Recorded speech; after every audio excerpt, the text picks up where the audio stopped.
Nous sommes à Diabo, environ 20 km de la ville de Boaké. Dans cette localité, une dame dynamique s'est donnée pour sacerdoce, l'autonomisation et l'entrepreneuriat de la femme. Son objectif est de rendre la femme indépendante financièrement à travers des activités agricoles et génératrices de revenus en milieu rural. L'entrepreneuriat, on le sait, est un domaine largement dominé par les hommes. Cependant, il est de plus en plus intéressé par les femmes. C'est en ce sens que Rebecca Yao, présidente de l'ONG Diaboville Émergente, s'est investie afin de permettre à plusieurs femmes d'être autonomes, surtout en milieu rural dans les localités de Diabo, Languibono et Botro. Rebecca Yao explique d'où lui est venue l'envie de créer une ONG regroupant les femmes. C'est vrai que je ne sais pas attraper la machette, mais je peux réfléchir, je peux trouver des financements, je peux faire un projet. Donc on va travailler ensemble. Vous voulez que je vous aide? Je n'ai pas d'argent comme ça à vous donner, mais j'ai un projet, j'ai une organisation à mettre en place. Donc si vous voulez, c'est comme ça qu'on va travailler. Et puis quand j'ai fait les tournées, au début, je voulais rencontrer les femmes. Et quand j'arrive pour rencontrer les femmes, 80% c'est les hommes. Et puis les femmes sont quelque part sous les arbres là-bas. Et quand on pose une question aux femmes qui sont là-bas, ce sont les hommes qui sont devant qui répondent. Donc j'ai compris que bon, c'est aussi culturel, mais on évolue. Et il fallait que les femmes qui sont plus nombreuses, qui sont plus vulnérables, puissent s'affirmer. Et donc j'ai demandé, j'ai fait une analyse et j'ai vu que la spéculation principale ici c'était l'anacarde. Ensuite il y avait le manioc. C'était les deux. Alors que c'était des cultures de cycle long.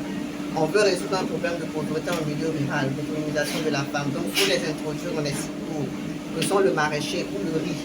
Et quand je tournais, on me faisait des cadeaux et je voyais du riz. Donc, je demandais chaque fois, non, on fait du riz. On dit, oui, il y a tel bas-fond ici, il y a tel. Un jour, on m'a dit, il y a même un barrage. Je dis, ah, un barrage, mais construit en 1985 qui a limite abandonné. Donc, je dis, mais voilà, pour le projet d'autonomisation des femmes, on va bâtir autour du riz. Parce que tout le monde mange du riz. Et puis, je pense que il y a de la matière. Depuis 2016, année d'implantation de l'ONG, Rebecca Yao a maintenu les femmes en coopérative. Dès lors, le train de vie des populations a changé. Ce qui on gagne, c'est ça on prend pour occuper de nos enfants. Si nous aussi on est malade, c'est ça on prend pour aller à l'hôpital. Si on a des problèmes, c'est tout ça là on prend pour faire.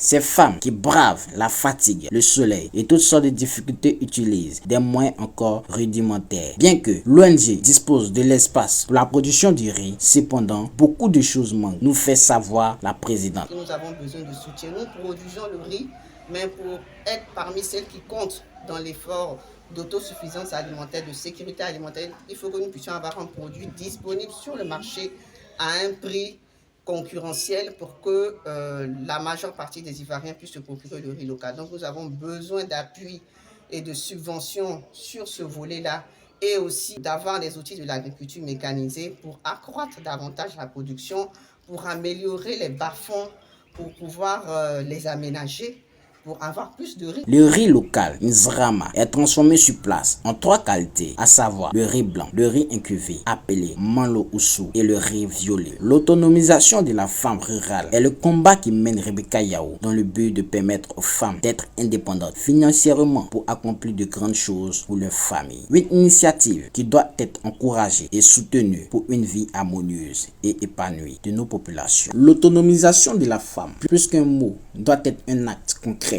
à réaliser. Bravo à cette brave dame qui a compris.